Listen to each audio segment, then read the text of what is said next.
So here's a question. Does the Christian story have any tangibility at all, or is it simply the biggest, most successful con trick ever perpetrated? I wonder. There are extant ancient documents that demonstrate the worship of a mythical form of a demigod called Jesus, and there are the 4 canonical Gospels that espouse a physical, historical Jesus from 1 to 30 Common Era.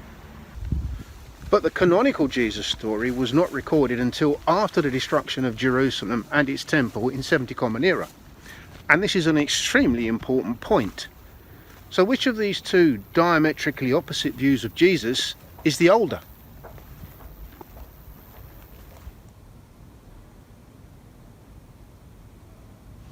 Is it the worship of a mythical Jesus demigod, as in Gnosticism, or the earthly Jesus found in the pages of the 4 canonical Gospels?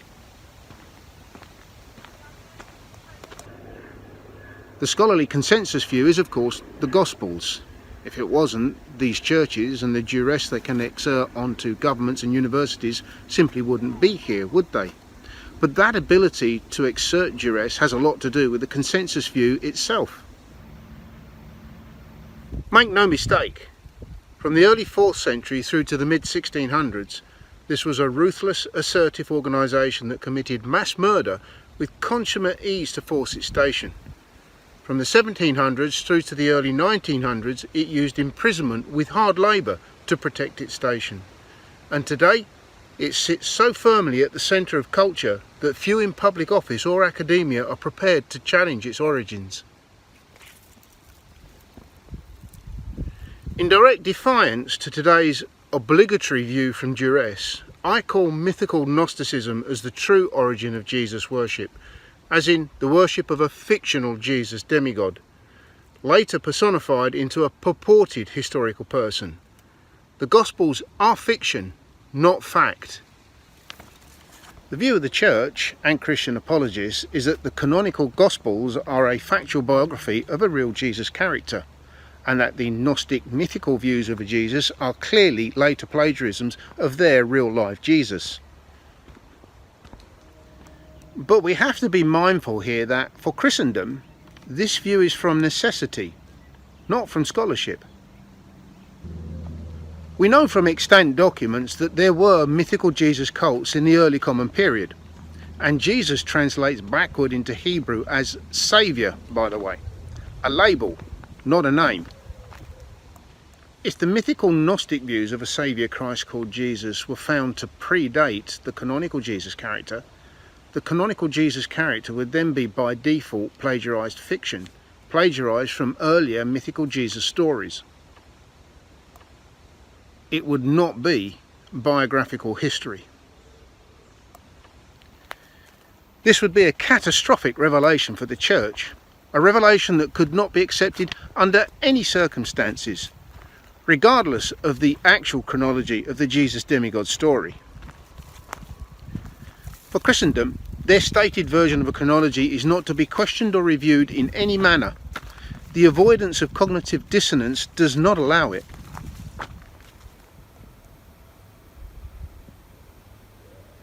The concept of the canonical Jesus being a spin-off from an earlier Gnostic mythical Jesus is therefore summarily and arrogantly dismissed. It is not to be discussed or even entertained as a possibility. The very future existence and the vindication of past existence of the disgustingly wealthy Christian organisations of today is dependent on the public's acceptance of Christendom's conceited offhand dismissal of the suggestion of Gnostic ancestry. However, there is no scholarship to date that can be held to prove that the canonical Jesus character was historical rather than fictional.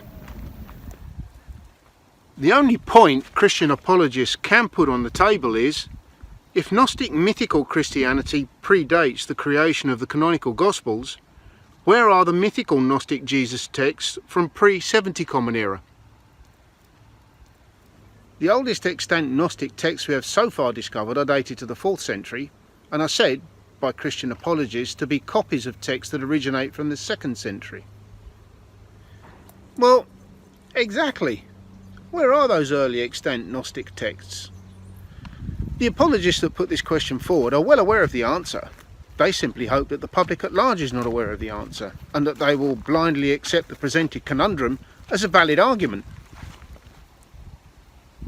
After the Roman emperors of 325 Common Era onwards adopted Christianity, the production, storage and dissemination of all Christian material was brutally controlled by the vicious, murderous Catholic Church.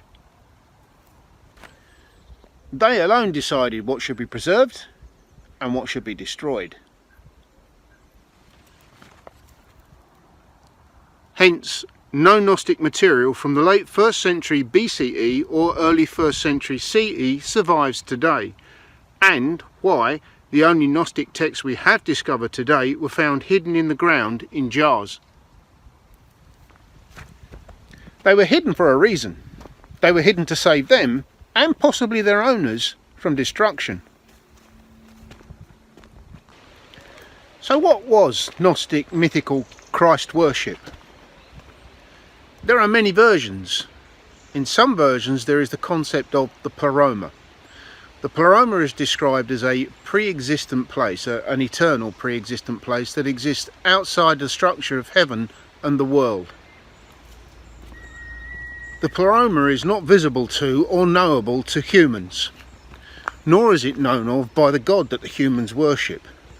The pleroma is inhabited by the high God and his aeons, of which Jesus is one. In a Gnostic work titled The Second Treatise of the Great Seth, the author, speaking as Jesus, informs us that the aeons of the pleroma selected Jesus to visit the world below.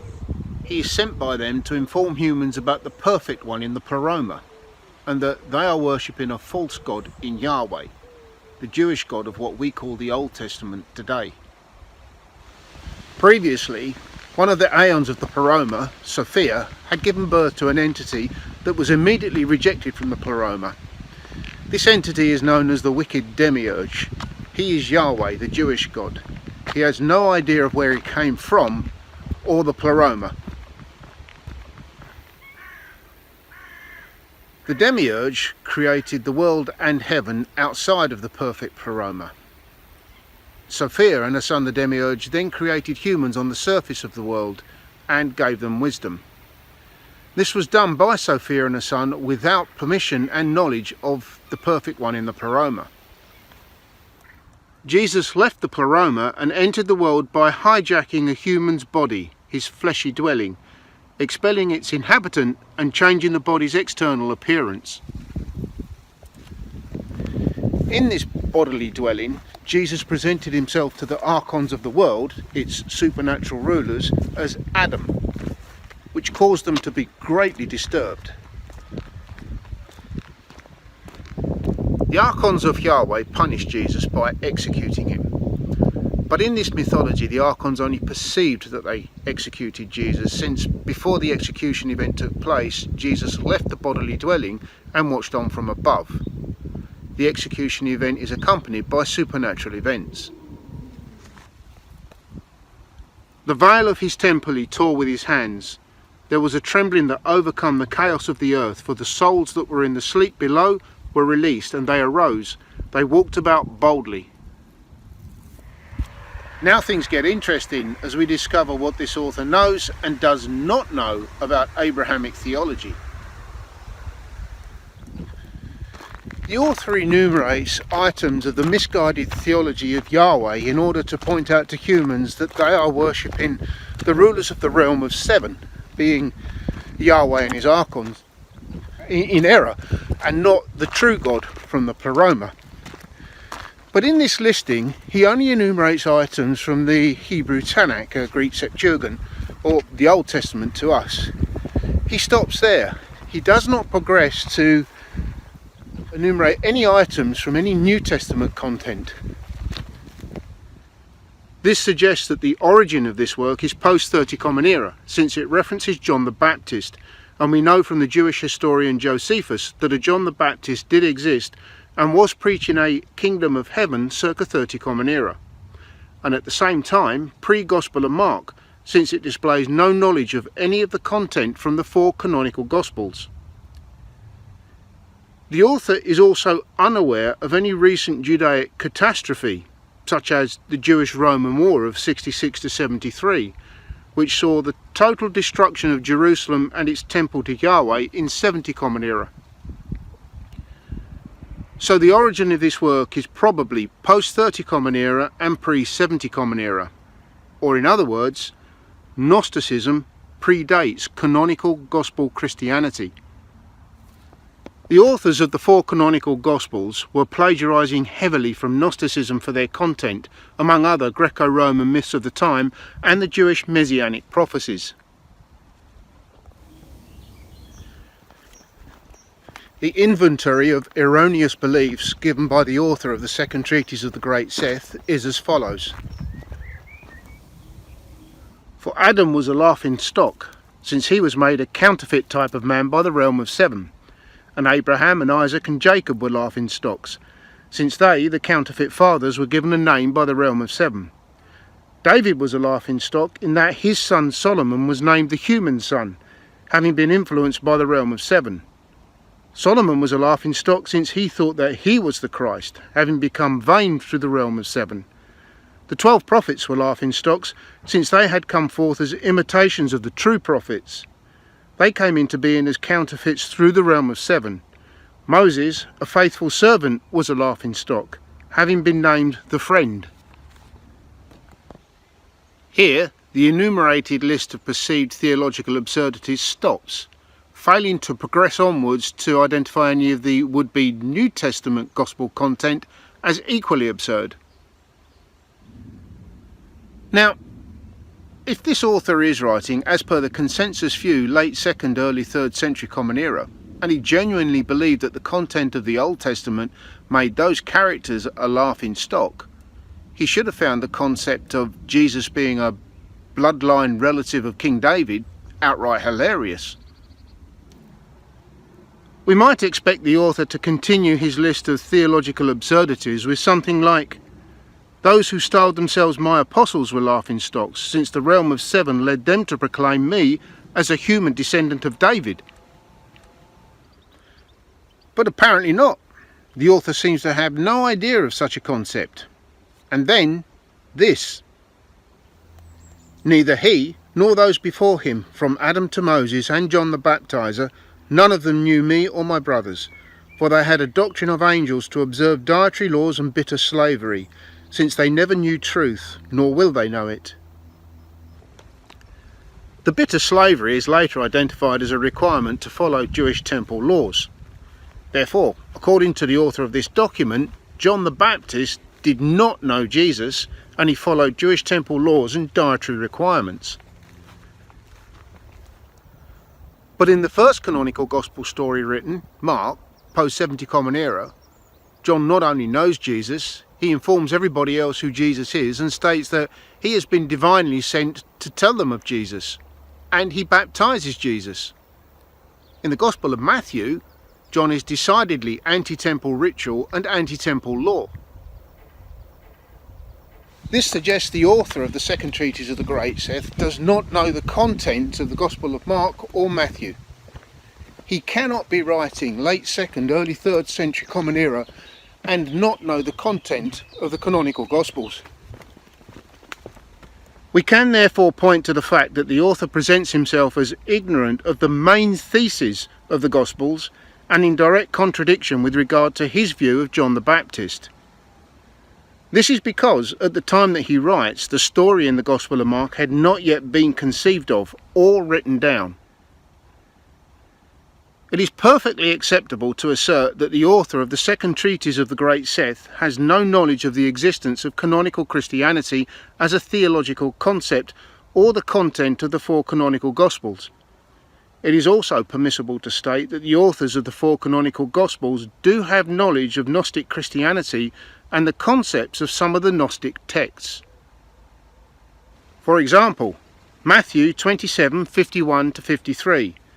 At that moment the curtain of the temple was torn in two from top to bottom. The earth shook, the rocks split, and the tombs broke open. The bodies of many holy people who had died were raised to life. Equally, the Second Treatise of the Great Seth. The veil of his temple he tore with his hands. There was a trembling that overcame the chaos of the earth, for the souls that were in the sleep below were released, and they arose. They walked about boldly. In conclusion, the scholarly consensus dates for Gnostic Christianity are wrong, fantastically wrong, and they exist in their incorrect assertion solely to protect the vanity of Christendom. Gnostic Christianity does predate Canonical Christianity, and the Jesus figure is myth personified. The Christian story does not have any tangibility. It is the biggest, most successful, most lucrative con trick ever perpetrated. If you've enjoyed this video and you'd like to know more about the true origins of the Jesus story, there is more information to be found in my book titled 70, available from Amazon in both Kindle and paperback form. The link for this can be found in the pinned comment below the video. Also, please subscribe to my channel by pressing the subscribe button, coming along shortly. All best regards, Mike Lawrence, Notori, actively campaigning against the religious indoctrination of children in schools. Thank you.